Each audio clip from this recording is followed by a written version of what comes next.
memories and teachings of our beloved and noble Assistant Pastor, Lina Almeida, sa akin po mga kasama mga manggagawa at mga mangaral, to my beloved co-preachers, co-workers, our beloved ordained preacher Alex Roebe and his whole family, sa lahat ng mga manggawa kasama natin ngayon, lahat ng mga kapatiran, sa lahat ng mga bisita, sa lahat ng ngayon pa lamang nakadalo, magandang hapon sa lahat. Palakpakan natin ating mahal na Panginoon. Everybody say, praise the Lord. Minamahal, ang ating pong pakikibaka ay hindi po sa laman at dugo. We wrestle not against flesh and blood. Ang ating kaaway ay hindi po tao. Ito po'y espiritong masama. Kahit patayin mo yung tao, yung mga drug addict, mga rebelde, mga rapist, hold apple killers, patayin mo lahat yan, mayroon pa rin masama. Dahil yung espiritu na nasa kanila ay hindi po namamatayan. Yan po'y lalabas at lilipat sa ibang tao. So, paulit-ulit lang yan. Pag mapatay mo yung isang NPA, papalitan ng 10. Yung kanyang anak, yung kanyang mga relatives na nasaktan. Sabi nga natin mahal na pastor, we hate communism, but we love the communist. Ang ibig sabihin, ang ating pong kinakalaban dito ay ang ideolohiya, ang doktrina, na yan po minamahal pag ikaw ay mapaniwala, kahit ama mo, ina, kapatid, kaya mo nang patayin. Dahil ang komunismo ay nagtuturo na walang Diyos. So hindi tayo makialam dito dahil tayo ay nagtuturo na may Diyos. Kung minsan, sabi, bakit kayo nakikialam sa politika? Ang communism daw, politics. Nagtuturo sila na walang Diyos eh. Tayo nagtuturo tayo na may Diyos. Amen. Sabi ng Biblia, sa Psalms 53:1, kung minsan, naririnig natin sa mga kabundukan, mabuti pa ang mga komunista, mabait ang mga sundalo, hindi. Diba? Pagpunta ng mga sundalo sa kabundukan, ang karamihan na sinasabi ng tao, mga abusado ang mga sundalo, ang mga abusado ang mga pulis, mabuti pa ang mga komunista, mabait. Minamahal ang nakakatakot, hindi sila naniniwala sa Diyos. Mabait siguro pag hindi mo banggain. Pero kung banggain mo, ikaw ang maghukay ng sarili mong hukay. Basahin nga natin. Psalms 53:1. Sa Aklat ng mga Awit, Kabanata 53, talatay 1, ang mangmang ay nagsabi sa puso niya, walang Diyos, nangapahamak sila at nagsigawan ng kasuklam-suklam na kasamaan, walang gumawa ng mabuti. Tingnan mo yan. Ang mangmang ay nagsasabing walang Diyos. The fool hath said in his heart, there is no God. Corrupt are they. So ang number 1 na corrupt ay yung mga taong nagsasabing walang Diyos. Amen? Palakpakan natin at mahal na Panginoon. Corrupt are they and have done abominable iniquity. There is none that do it good. Wala pong kahit isa na gumagawa ng mabuti. Kasi pag banggain mo yan, ay talagang mayroon kang kalalagyan. Banggain mo yung mga sundalo, natatakot pa yan dahil mayroong human rights violation. At saka may pamilya yan. Kung banggain mo yung mga rebelde, ay talagang hindi ka talaga tatantanan yan. May kapatiran tayo sa Tugigaraw. Every month, yung kanyang amo, nagbibigay ng revolutionary tax. Sabi ni President Duterte, hindi daw revolutionary tax yan, extortion. Extortion daw yan, pagnanakaw na yan. So, nagbibigay siya ng revolutionary tax, 20,000, up to 50,000, monthly yun. Tapos, ilang box na sigarilyo, kape, gatas, tapos bigas. Mayroong pinasabog ang mga NPA na yung irrigation. Nung kasalukuyan na pinagawa yung Chico Dam, pinasabog ng NPA yun, nahinto yung pagpagawa. Sabi nung kapatiran, hindi pa siya kapatiran noon, hindi pa siya member ng Jesus Miracle Crusade. Sabi niya, bakit niyo pinasabog yung Chico Dam? Di ba sabi niyo makamahirap kayo, kayo tumutulong sa mahirap. Malaking tulong yun sa mga farmer kasi maraming mga nakatiwangwang na lupa pwede nang maging palayan. Thousands of hectares. Akala niya, pakinggan siya ng NPA dahil nagbibigay nga sila ng malaking halaga. Sabi nung commander, huwag kang makialam sa kilusan. Sabihin mo lang nagbibiro ka. Kasi pag hindi mo sabihin nagbibiro ka, hindi ka na makalabas dito buhay. Akala niya nagbiro lang yung commander. Inulit. Sabihin mo nagbibiro ka. Sabi, biro lang po yung commander. Akala ko totoo eh. Huwag kang makialam. Desisyon ng kilusan yan. So sabi niya, hindi pala mabuti. Inong umakyat kami sa kampo ni Butsoy, umakyat ako doon, kasama ko yung mga kasama kong preachers. Siya pang tumawag sa akin, hindi pa ako hinarap. Tapos, binawalan pa kong lumabas sa kubo. Bawal tumawag. Paano ngayon kung maramdaman namin yung maihi kami, doon na kami ihi sa loob ng kubo. Kasi bawal. Hindi ako kinausap. 10 oras yung pag-akyat namin. Kinabukasan, sabi ko, hindi ba talaga haharap si Butsoy? Pinagdudahan ka, kuya, NBI ka raw o kung hindi, pulis. Bakit naman? Laki doon ang tiyan mo eh. So, mahirap pala pag malaking tiyan, mapagkamalan ka palang law enforcer. So, sabi ko, ganon. Inasan siya. Nakita mo, kuya, yung kanina, yung bumaba na maraming bodyguard, siya yun. Kasi naligo yung kanyang asawa. Sabi ko,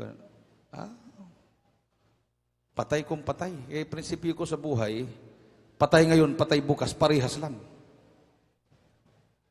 Pareho lang yun. Kung talagang destiny mo nang mamatay ka talaga. Sabi ko, samahan mo ako sa hindi, puntahan ko yun. Total, nandito na ako hindi ko alam kung anong nasa laman ng utak niya. Kung bababa naman ako dito na hindi ko siya maharap, malay kong ambusin ako, di patay din. So, mas maganda, patayin niya ako sa harapan niya. Di pinuntahan ko. Paglapit ko doon, nasaan po si Commander Butsoy? Sabi nung guide ko, yan po kuya. Nakatingin siya mula ulo hanggang paa. Commander, ako yung tinawagan mo. Sabi mo, gusto mo na magbago. Mag-usap tayo. Muna ka doon. Matapang pala talaga. Sabi ko, matapang. Nauna ako. Hindi na ako sumagot. Paakyat doon sa barracks, may kanto, papunta doon sa kubo, nandun kami. Nag-abang ako sa kanya doon. Pagdaan niya doon, pinaunan yung asawa niya paakyat doon sa kanilang kampo, sa bundok, dumiritso siya sa kubo. Sunod ako. Tapos, wala talagang, hindi umiimik. Nakalinya ko yung mga sub-commanders niya. Sige, magsalita ka. Salita ko. Pero bago yon, pray muna ako, mahal na Panginoon. Sa pangunat dalangin namin kagalang-galang at minamahal na pastor, nandito na ako, ingatan mo ako. Naalaala ko kasi yung sabi ng mahal na pastor sa akin, mauna ka sa hulo, Brother Danny. Sabi ko, mahal na pastor, 7 days fasting lang ako. Huwag kang mag-alala, ako ang manalangin para sa iyo. Sobra-sobra na yung panalangin ng mahal na pastor, yung mga fasting niya. Kumbaga, sabi ko, yun din ang kiniklaim ko. si mahal na pastor, ang panalangin at fasting ng mahal na pastor, ito yung dala ko. Pagharap ko sa kanya, hindi na pwedeng magpaligoy-ligoy pa. Sabi ko, kayo, nagsasabi kayo ay sundalo ng mahirap, pero Bisaya yung pagkasabi ko. Na, matod pa ninyo, kamo ay mga sundalo sa kabus, pero ang gipamatay ninyo mga kabus. Sabi nyo, kayo ay sundalo ng mahirap, ang pinapatay nyo mahirap. Nakatingin sa akin. Di ba, Commander? Meron ka bang malaala na mayaman, pinatay nyo? Wala, puro mahirap ang pinatay nyo. Tapos, nagtuturo kayo na walang Diyos. Sabi ng mga pastor namin, ang komunismo, satanismo. Umiiling-iling. Maya, mga 30 minutes, bumulong sa kanyang katabi. Sabi ko, patay na kami dito ngayon. Umalis yung kanyang binulungan. Tuloy-tuloy ako minamahal. Pakiramdam ko para akong higante Para akong higante na sa harapan niya. Maya-maya pagbalik doon sa komandir na inutusan niya, nagdala pala ng pag-snack. Sabi niya, Brad, snack muna tayo. Sila pag may mga bisita, hindi talaga ugali nilang magpakain. Kasi lahat ng mga pumupunta doon na hindi nila kilala, ang isip nila kaaway. Pero nung time na yon, nagpa-snack. Tapos, kwentuhan na kami. Naka-smile na. Hindi mo talaga siya makita na maka-smile. Kasi yung kanyang dito, natamaan ng bala, naka-stainless yan. Pag magsalita siya, parang galit kasi naka-stainless. Naka-smile na siya. So, praise the Lord. Bago kami umalis, sabi ko, pwede ba, Commander? Kasi sabi niya, pag totoo ka talaga, kung wala kang ibang pakay dito, balikan mo ako after 1 month. Magbabutismo ako. Kami lahat dito magbabutismo. Sige, sabi ko. Pero lihas muna kita. Di patong ko kamay ko sa kasama niya, Commander niya. Sa pangalan Sus, di kasaot ng mga demonyo. Pagkatapos, picture taking kami. Parang ako ng Commander eh. Sige, linya kayo. Linya. Taas sa kamay. Ganun, linya. Tapos, pinicturan. Pagtalikod namin, sabi ni Commander Butsoy, kwento niya yung kanyang kasama. Sabi niya, mayroon akong naramdaman para daw malamig na bagay na pumasok sa kanyang ulo hanggang talampakan. At for the first time, napaluha siya. Sabi ng kanyang mga kasamang Commander, ganun din ang naramdaman namin, Commander. Sige, pagbalik nila, magpabautismo tayo lahat. Pagbalik namin minmal, nagpabautismo sila lahat. Yung problema, ang hiningi nila, sabi niya, hindi na kami nanghingi ng pera. Hindi na kami nanghingi ng ano pang mga livelihood. Ang inihingi namin, presidential pardon. At gusto naming magsundalo. Ang iba dito gustong mag-kafgu. Sabi ko, kahit wala naman akong authority sa presidente, panahon pa ni Pino yon. Sabi ko, sige, Commander, punta ko ng Malacanang. Sabihin ko sa presidente, pero wala naman akong authority sa presidente, basta sinabi ko lang. Sige, sige. Pero kung ano kayo mas maganda, antayin na lang natin kung sinong mananalo. Kasi 2015 yun eh, palapit ng 2016 election. Yung mananalo, yun ang lapitan natin. Sa madalit sabi, bago na ang presidente. Wala pa rin akong clue kung matupad ko yun. Parang kinalimutan ko na, total, bautismado na sila. May kapatiran sa Tugigaraw, sabi niya, Brother Danny, mayroon akong panaginip. Ano yun? Pumunta ka daw sa isang lugar. Tapos, mayroon ka daw kasamang mga sundalo, naka-camouflage. Ikaw, nakabarong ka. Nagbabaan daw yung mga armado. Tapos sabi doon nung isa, bakit ngayon lang ka lang dumating? Ang tagal na namin, nag-antay sa'yo. Tapos nagyakapan kayo. Sabi ko, si Butso yun. Pero paano kaya? Ito na ngayon. Mayroong taong ginamit ng mahal ng Panginoon. Ating beloved Lieutenant General Arcelia, ating beloved Chief Commissioner Nards Brose. Handang-handang aakyat yan doon sa bundok. Naibulong sa ating mahal na Pangulo at ang response natin mahal na Pangulo, natuwa siya. Sabi ni Presidente, sabi ni Beloved General, ay, kay Evangelist Almeida.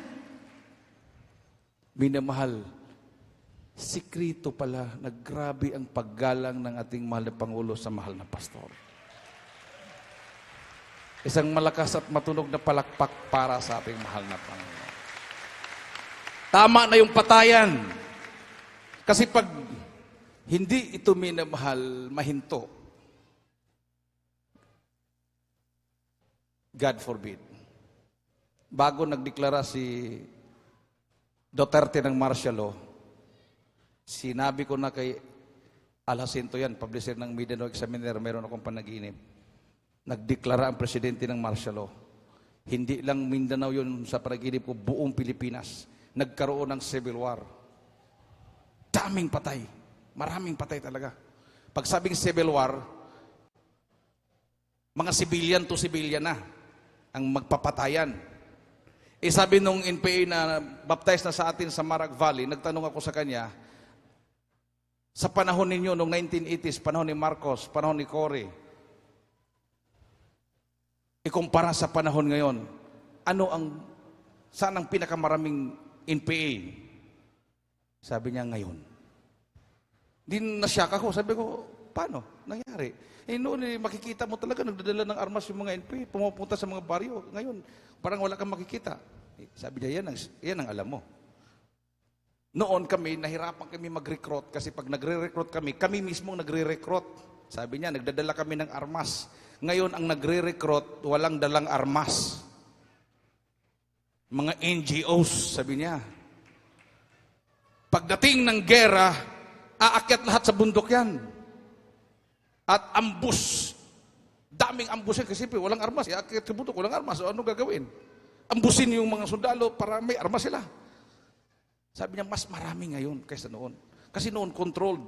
Pag nagre-recruit, kontrolado. Ngayon, wala ng control. Tapos pabiro siya, sabi niya, kahit sa Malacanang, mayroon na. Sa Senado. Lahat na sektor, mayroon na sila. Kaya ganun. Sabi ko, delikado pala. Pero sabi niya, alam mo Brad, nakita namin ng solusyon yung ginagawa ninyo. Kasi pumapasok kayo sa lugar namin, wala kayong dalang armas. Nung pumasok kayo sa Sinundungan Valley, nagmamanman kami sa inyo. Pero ang pinagtataka namin, kinikilabutan kami. So dumidistansya lang kami sa inyo. Sila mismo nagsabi, kinikilabutan sila. So wala palang ibang solusyon. Kahit ang mga NPA nagsasabi, makamta na lang natin ang kapayapaan pag ang lahat ay lalapit sa mahal na Panginoon. Through the Jesus Miracle Crusade International Ministry. Dahil ang pastor dito, tunay na pastor ng Diyos. Kahit sino pang matalino, minamahal na tao, hindi tayo makaasa sa kanila. Gagasto na lang tayo ng milyon. Wala pa rin mangyayari.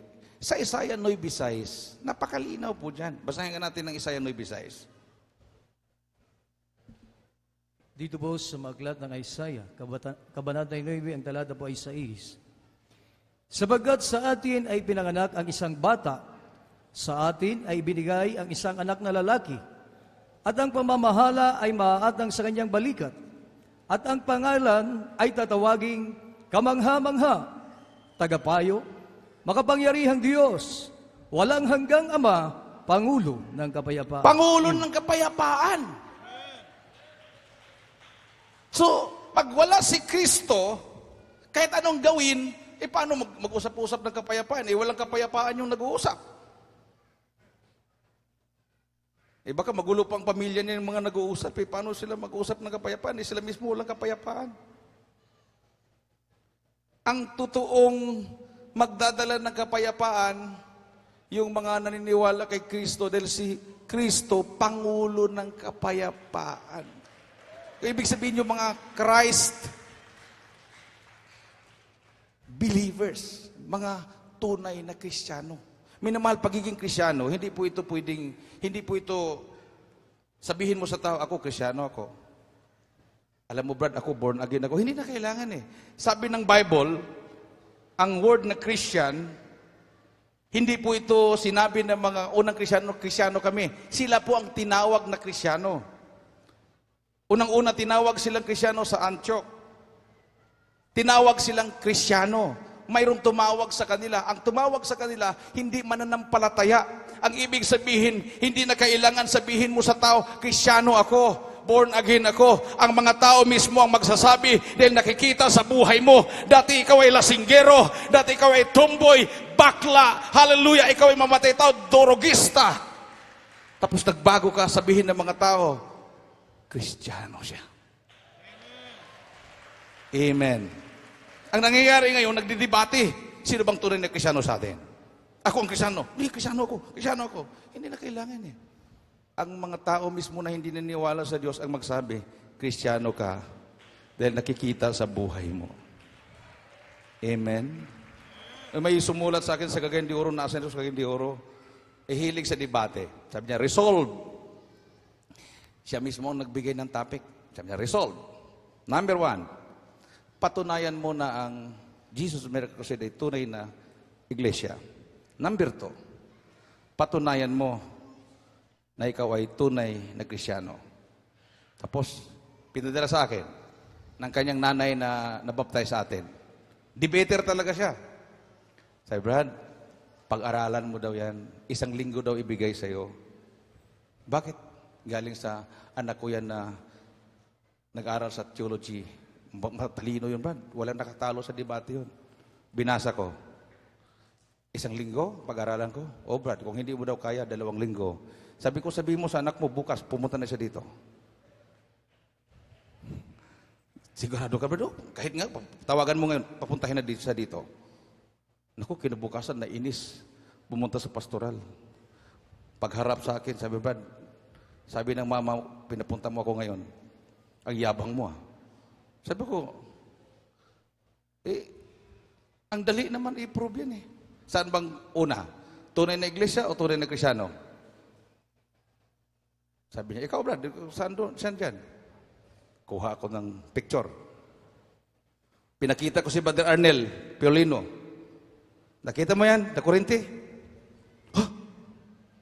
Sunog na sunog ha, sabi niya. Sa palagay mo, buhay patay? Ah, patay. Mabuhay ka ba niyan? Oh, tama ka, patay. Patay talaga.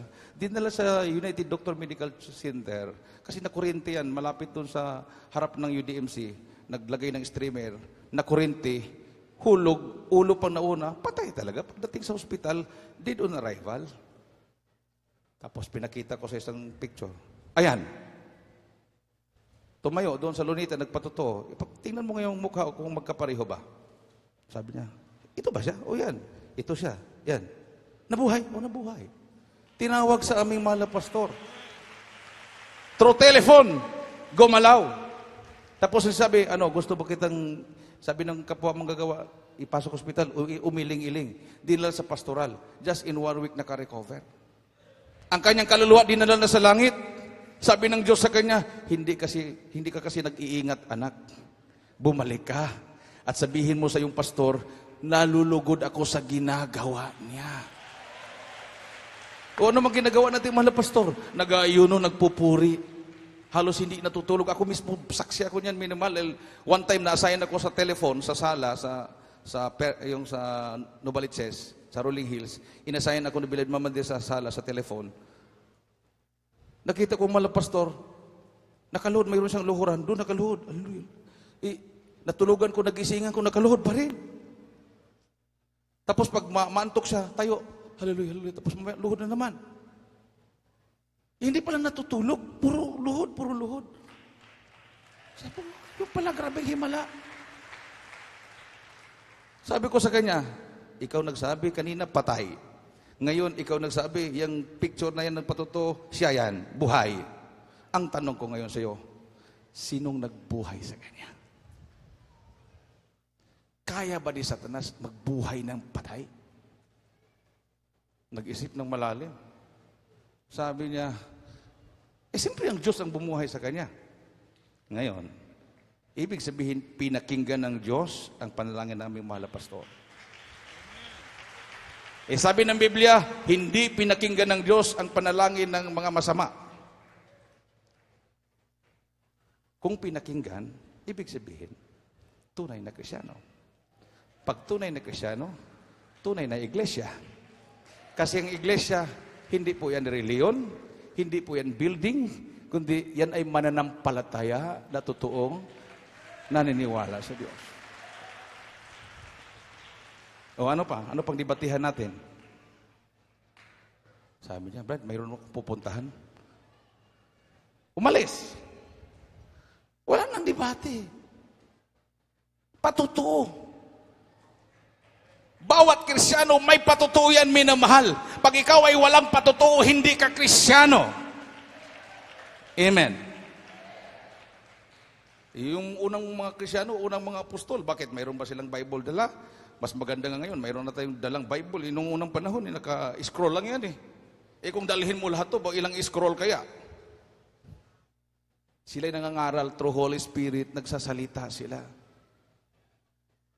Yung mga lumpo nakalakad, yung mga bulag nakakita. Makitungin, nagsilinis. Yan yung tunay. From Genesis to Revelation, lahat dyan puro patutuo. Gawa ng mahal na Panginoon lahat. Amen? Yan ang Jesus Miracle Crusade. International Ministry. Sa daming mga pangalan ng relihiyon, bakit hindi sila nakapag-isip ng pangalan Jesus Miracle Crusade? Ang Jesus Miracle Crusade, hindi po ito imbento ng ating mga pastor. Dati narinig ko, ito po ang tawag po dito, Charismatic Miracle Crusade. Mayroong kinausap. Sabi nung kausap ng kapatiran, sabihin mo sa pastor mo, hindi Charismatic Miracle Crusade. Jesus Miracle Crusade. Sabi ng kapatiran, upo. Maya-maya paglingon, nawala yung tao. O sino yun? Anghel ng mahal na Panginoon. Nung inimbitahan kami minamahal doon sa may nagtipunan Quirino, kasi inambus yung mga sundalo, yung 86 IB, bago lang, mga 1 month, 2 weeks ago. Hindi na po nililibing sa lupa yung landmines. Ibinitin doon sa kawayan. Pagdaan ng sundalo, sasakyan, sabay sabog, boom! Siyempre yung splinter, pag ganun, ulo ang tama. Daming napatay. Sabi ni Lieutenant Chanyo sa akin, Brad, nasaan ka na? Bakit sir? Daming patay sa amin. Marami ding patay sa NP. Gumanti kami. Patayan na kami dito. Punta ka dito. Ganon. Kailan sir? Kahit ngayon, Brad. Bible study tayo. O sige, bukas sir. Malayo yun. Isa lang yung sasakyan namin na pwede sa bundok-bundok. Yung 4x4 na pick-up. Siksikan na kami. Kailangan magdala din ako ng mga choir kasi bahay-bahay namin eh. Anong oras sir? 4:00. Pagdating namin doon, 4:00, walang tao. Walang tao. Punta kami sa kampo. Ang aga nyo, Brad. Sabi mo, 4:00 sir eh. Wala pa dong tao eh. Pagbaba ko sa pick-up, may sundalo doon. Nagkwento doon sa kasama ko. Sino yung kasama ng pastor ba yun? Hindi po, preacher po. Sino yung kasama niyang 3 tao na matatangkad na nakaputi? Na para daw may kumikinang sa ulo. Sabi naman ng kasama ko, kami lang dito, wala namang mas matangkad. Si Kuya Dani yata ang pinakamatangkad eh. Hindi, mas matangkad pa sa kanya yung kasama niya 3. Tapos kinikilabutan ako. Sabi niya, alam mo, marami nang pumasok dito mga religious. Ngayon lang ako nakakita na, ang alam ko, anghel yun eh. Kasama ninyo anghel. Nung pumunta na kami, set up na, sabi ng mga tao, Brad, pwede ba 8:00? Ha, 8:00? Doon ang gera eh. Doon ang gera. Tapos 8:00. Sabi ko, sir, ito ang palatandaan na mga NPA, mga tao dito. Nakasibilyan si Lieutenant Chanyo. Usap-usap kami. Maya-maya mayroong lumapit sa akin. Kayo po ang leader dito. Preacher Danny Corteros. Brother Danny Corteros po. Ako si Domingo Manhayag. Pag sabing Domingo Manhayag, kumindat si Lieutenant Chanyo sa akin, gumanon. Nagtaka ko kung bakit. Picture na. Pag alis niya, sabi ni Lieutenant Chanyo, Brad, naniwala na talaga ko na may himala. Bakit? Hinanap namin yun, hinahalugan namin dito, si Domingo Manhayag, hindi namin makikita. Ngayon lumapit sa'yo. Organizer ng NPA yun, ng buong Quirino Province. Ganun, sir. Ba't hindi mo hinuli, sir? Ay, hindi, siyempre, Jesus Miracles tayo, Bible study tayo eh. Mas maganda, sir. Mamaya, nung nag-Bible study na, sabi ko, sir, yung mga sundalo na nakakalat, papuntahin mo dito, magpuri tayo. Pasok mga sundalo, puri. Pati mga sibilyan, puri. Pagkatapos ng pagpatanggap, silang lahat nagtaas ng kamay. Halo-halo na, sundalo, NPA, mga sibilyan. Kasi lahat nangangailangan ng tagapagligtas. Amen? Kung matatakot tayo, minimal, walang mangyayari. Isaiah 54:17, pakibasa. Walang almas na ginawa ng tao magtatagumpay laban sa iyo. At ibumasahin. Sa aklat ng Isaias, Kabanata 54, talata 17, walang almas na ginawa laban sa iyo ay pagkikinabangan, at bawat dila na gagalaw laban sa iyo ay sa kahatulan ay iyong hahatulan. Ito ang mana ng mga lingkod ng Panginoon, at ang katuwiran nila ay sa akin, sabi ng Panginoon. Chapter 41, verses 10 to 13. Yan, Lee. Sa aklat ng Isaias, Kabanatang 41, talatay G hanggang 13. hanggang 13. Ganito po sinasabi, huwag kang matakot sapagat ako'y sumasa iyo, huwag kang manglupaypay sapagat ako'y iyong Diyos. Aking palalakasin ka, oo, aking tutulungan ka, oo, aking aalalayan ka ng kanang kamay ng aking katwiran. Narito, silang lahat na nangagagalit sa iyo ay mga papahiya at mga lilito. Silang nangakikipaglaban sa iyo ay papanaw at mga papahamak. Iyong hahanapin sila at hindi mo mga susumpungan. Sa makatwid bagay silang nangakikipaglaban sa iyo. Silang nakikipagdigma laban sa iyo ay papanaw at gaya ng bagay ng wala. Sa 13, sapagat akong Panginoon mong Diyos ay hahawak ng iyong kanang kamay na magsasabi sa iyo, huwag kang matakot, aking tutulungan ka. Palakpakan natin ang ating mahal na Panginoon. Akong Panginoon mong Diyos ay hahawak sa iyong kanang kamay. Right hand means power. So, mabasa mo sa Bible, mayroong kanang kamay ng Diyos. Right hand of God. Ang ibig sabihin, power of God. Yung sinabing si Kristo ay nakaupo sa kanang kamay, hindi po literal yon. Kasi kung literal, hindi mo makita ang Diyos Espiritu yan eh. Paano mo malaman kanan o kaliwa? Right hand means power. Right hand of God. Sabi ng ating binasa, ako'y hahawak sa kanan mong kamay. So mayroon ding right hand ng tao.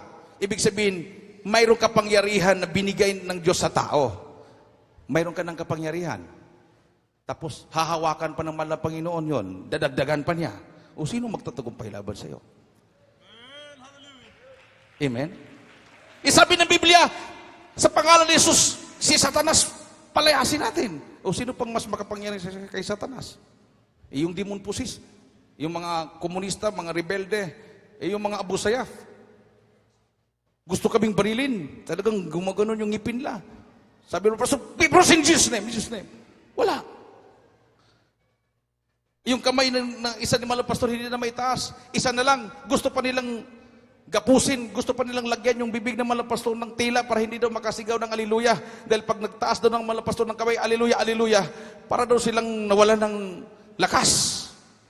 So wag po tayong magtipid, minamahal. Pag mag-aliluya tayo, sabay taas ang ating kamay, iwagay-way natin sa mahal na Panginoon. Amen. Kailan pa tayo magwagay-way ng kamay kung ma-paralyze na tayo? Pipilitin natin ituwid yung ating, hindi, pwede ganon. Ngayon na. Ha? May kapangyarihan tayo. Tapos sa Pilipos 2:10, wala na pong ibang luluhuran. Hindi si El Shaddai, si Elohim, si Adonai, si Yahweh, si Allah, si Buddha, hindi. Basahin ka natin. Pilipos 2:10. Dito po'y sinasabi sa maglat ng taga-Bilebos, Kabanatay 2, talatay 10, upang sa pangalan ni Jesus ay iluhod ang lahat ng tuhod, nang nanga sa langit at nang nanga sa ibabaw ng lupa, at ng nangaisailalim ng lupa. Amen. Sa langit. Sa lupa. Sa ilalim ng lupa.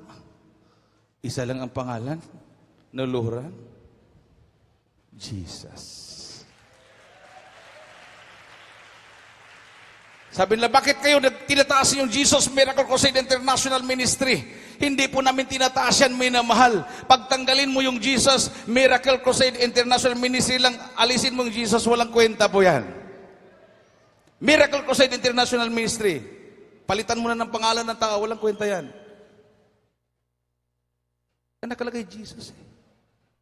Dahil nandyan yung si Jesus, may taas talaga yan. Amen. Kasi Jesus Miracle Crusade International ministry niya, hindi ministry natin. Sa lahat na niniwala ng himala, sa lahat na niniwala ng Diyos ay makapangyarihan, ay talagang pagdating ng panahon, dito sila magpasakop. Maliban na lang kung ang himala nila hindi galing kay Jesus. Pero kung galing kay Jesus, ating mahal na Panginoon, pagdating ng panahon, magkaisa tayong lahat. Nung tinanong ng Abu Sayyaf, sino ang Diyos ninyo? Naniwala ba kayo sa mga rebolto? Sabi ng mga pastor, hindi. Sinong Diyos ninyo? Diyos ni Abraham, ni Isaac, ni Jacob. Sabi ng mga Abu Sayyaf, ay pareho lang pala ang Diyos natin. Ang Diyos din namin, Diyos ni Abraham, ni Isaac, ni Jacob. Kasi sila daw ay galing kay Ismael. No, sabi niya, ay ganun. Yung pala na matapang kayo. Pareho lang palang Diyos natin. Kayo lang mas matapang kayo sa amin dahil kami may armas kayo, wala. Oh, mas matapang ang Jesus Miracle Crusade.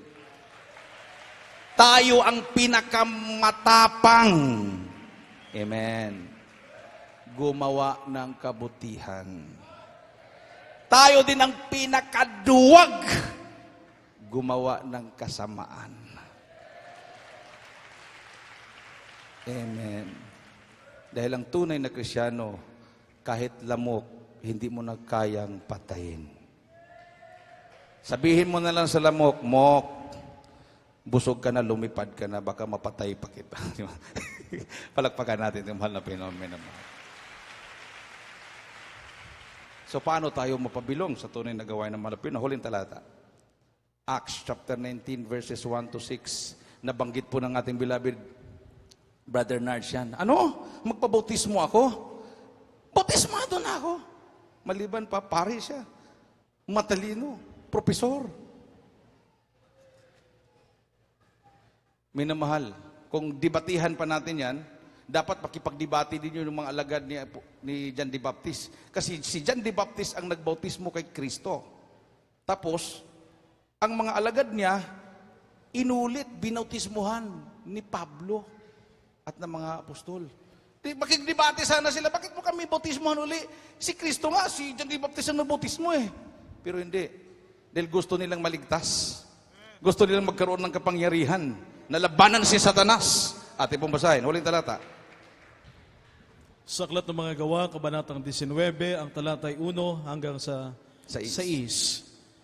At nangyari na, samantalang si Apolos ay nasa Korinto, pagkatahak ni Pablo ng mga lupaing matataas ay napasa Epeso at nakasumpong ng ilang mga alagad.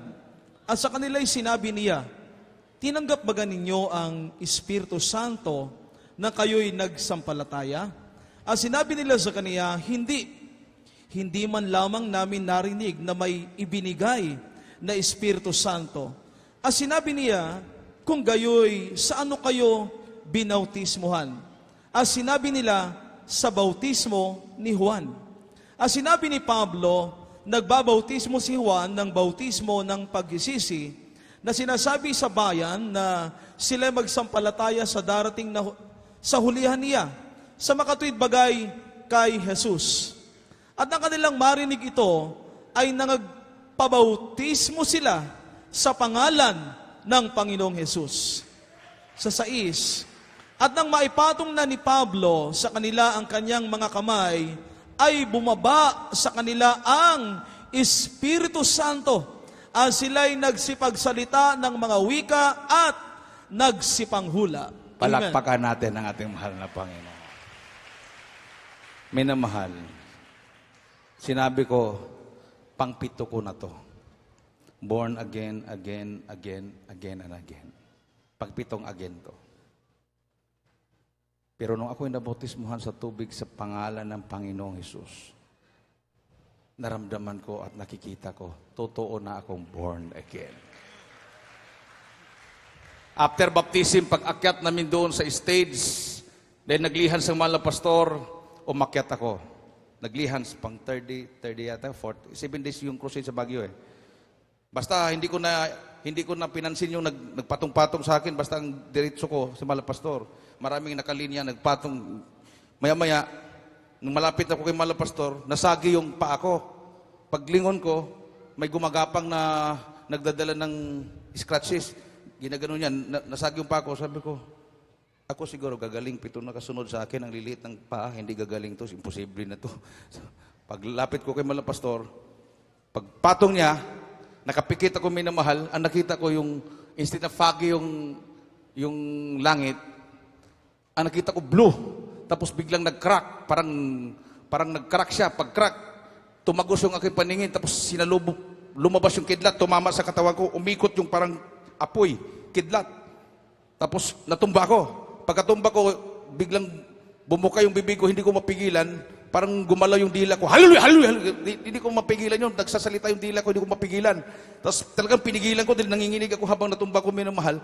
Tapos nung nabalik yung malay ko, pagtayo ko, ang nakita ko yung sinabi kong hindi nagagaling dahil yung paa niya liliit. Tapos biglang nakita ko, tinaas yung kanyang saklay, naglakad-lakad doon sa grandstand. Sabi ko, mahal na Pinoy, patawad.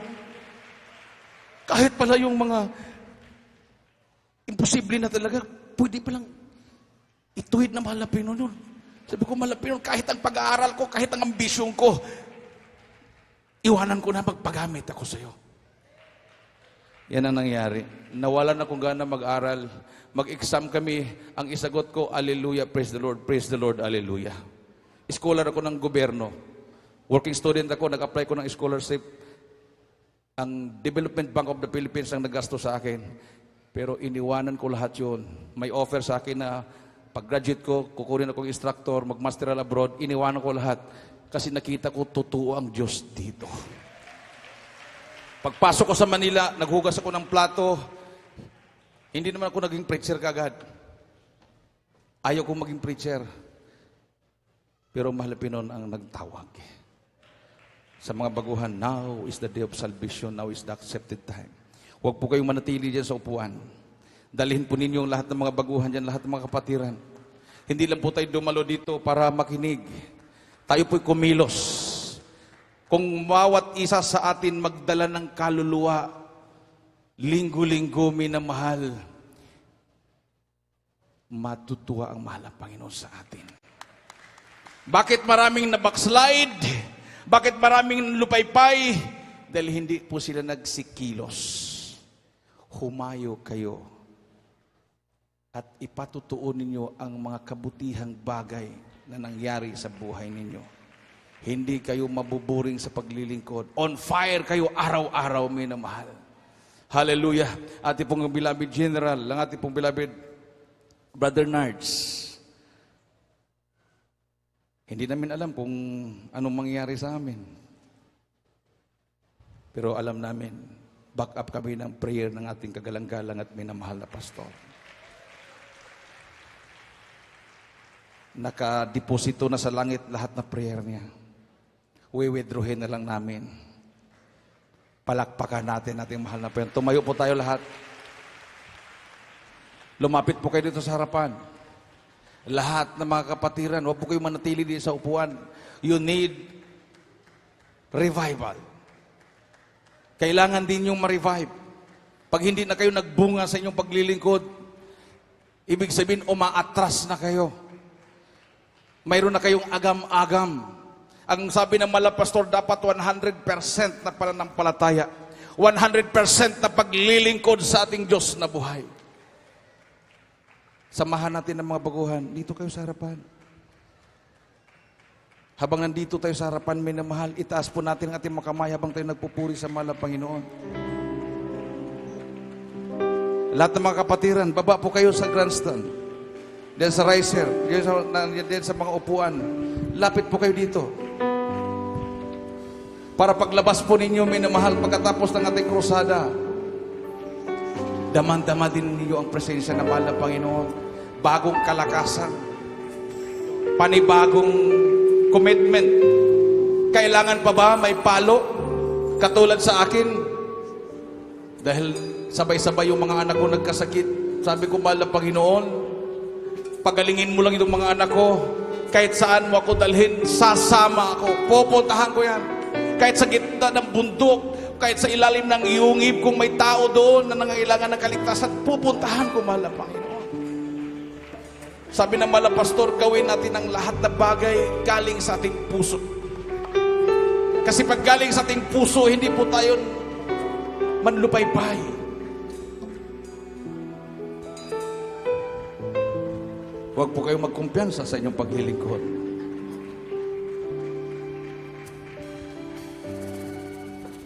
Anytime, babalik ng mahal na Panginoon. Just in a twinkling of an eye, handa ka naman.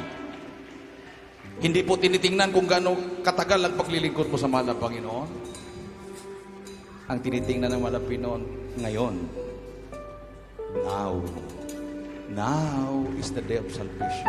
Anong ginagawa mo ngayon? Baka nagdududa ka na. Marami ka nang nakikitang katitisuran. Ang ibig sabihin, pag ikaw ay nakakita ng katisuran, you are not walking righteously. Hindi ka lumalakad sa katwiran ng mahal na Panginoon. Huwag kang tumingin sa kanan, huwag kang tumingin sa kaliwa. Looking unto Jesus, the author and finisher of your faith. Awitan natin yung mahal na Panginoon. Minamahal, hallelujah.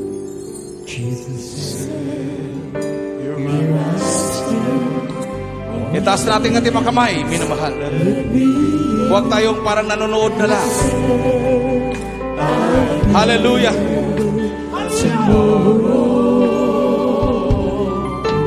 Jesus said, I am He who supplies all your needs. And He said, I will but tomorrow.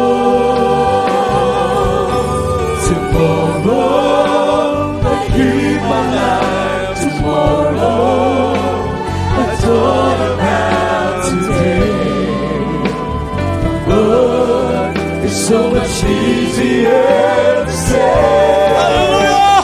Tomorrow, I promise you tomorrow. Better choose the Lord today, for tomorrow everywhere might be too late.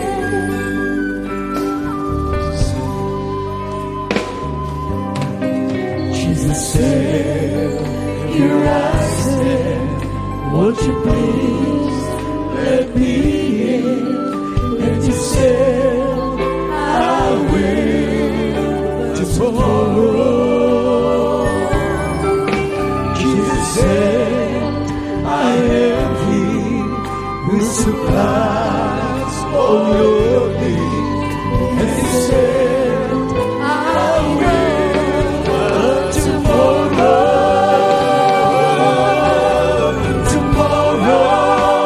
I give my life tomorrow. I thought about today. Oh, but it's so much easier to say. I promise you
mayroon pong 4 na reglamento ng kaligtasan. Una, pananampalataya. Faith cometh by hearing, and hearing by the word of God. Ang pananampalataya ay makamtan natin sa pakikinig at pakikinig sa salita ng Diyos.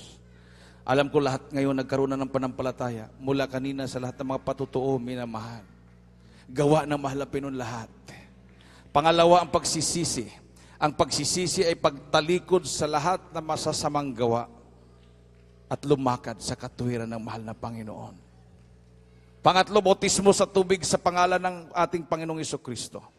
Ang bautismo sa tubig, hindi po ito pwedeng i-postpone. Nung naniwala, yung mga gwardya ng kulungan na nakulong si Pablo at si Silas, na biglang lumindol habang sila nagpupuri sa Malapinon, nabukas ang gate, buong pamilya ng gwardya binautismuhan hating gabi. Hindi na inaantay ang kinabukasan. Acts 2:37, sabi ng mga tao, anong gagawin namin? Sabi ni Apostol Pedro, magsisi ang bawat isa at magpabautismo sa pangalan ni Jesucristo para mahugasan ang inyong mga kasalanan, mapatawad lahat yan, at matanggap nyo ang kaloob ng Espiritu Santo. Gift of the Spirit, gift of miracles, gift of healing, gift of wisdom. Lahat ng mga gift na yan, makamtan mo, minamahal. Nung oras na yon, 3,000 souls tumanggap ng bautismo. At ito pa, yung mga tao na yon, sabi ni Apostol Pedro, ang Kristo na ipinako nyo sa cross ay siyang Panginoon. Ibig sabihin yung mga tao na unang nabautismuhan sa pangalan ng Panginoon sa Kristo, sila ang nagpako kay Kristo sa cross. Sila yung unang na born again. Ibig sabihin, ang Malapinon pala walang pinipili. Kahit yung mismong nagpako sa kanya sa cross, na born again sila. Naligtas sila. Pang-apat, mamaya i-announce ang ating schedule. Patuloy kayo maglingkod sa mahal na Panginoon. Diyos na ang gagawa, bautismo sa Espiritu Santo. Itaas pang inyong makamay. Sumunod ko sa panalangin ito, taos puso, banggitin po ninyo. Panginoong Hesus, maraming salamat sa Ebanghelyo na kaligtasan na aking napakinggan sa oras na ito. Mahal na Panginoon, patawarin mo ako sa lahat na aking managawang kasalanan. Ako po ay taos puso na nagsisisi. Tinatanggap kita na aking personal na tagapagligtas. Panginoon, Diyos, Hari ng aking buhay. Pumasok ka sa aking puso. Isulat mo ang aking pangalan sa aklat ng buhay sa kalangitan. Iligtas mo ako. 10 ang aking mamahal sa buhay. Ako'y maglilingkod sa iyo mula ngayon hanggang sa iyong pagbabalik. Sa pangalan mo, Panginoong Hesus, ito ang aking samot dalangin. Amen. Ako po manalangin sa inyo, dakilang Ama Diyos na makapangyarihan sa lahat, sa makapangyarihang pangalan ni Jesus, sa pangulat dalangin ng iyong huling propeta, aming kagalang-galang at minamahal Ebanghilista, minamahal na Pastor Weldy Estrada Almeda, 10 ang panalangin ng kanyang minamahal na mga anak. Sama-sama po kami nagsusumamo sa iyong mahal na Pinoon, sa lahat na tumanggap sa iyo bilang Panginoon at tagapagligtas ng kanilang mga buhay. Patawarin mo sila sa kanilang mga kasalanan. Hallelujah. Isulat mo ang kanilang mga pangalan sa aklat ng buhay sa kalangitan. Iligtas mo silang mahal na Panginoon. 10 ang kanilang mamahal sa buhay. Gawin mo silang tunay na Kristiyano sa isip, sa salita, sa gawa at katotohanan. Sa makapangyarihang pangalan ni Jesus. Ito ang aming samot dalangin. Lahat magsabi, Amen. Palakpakan natin ang malakas na palakpak ng mahal na Panginoon, minamahal.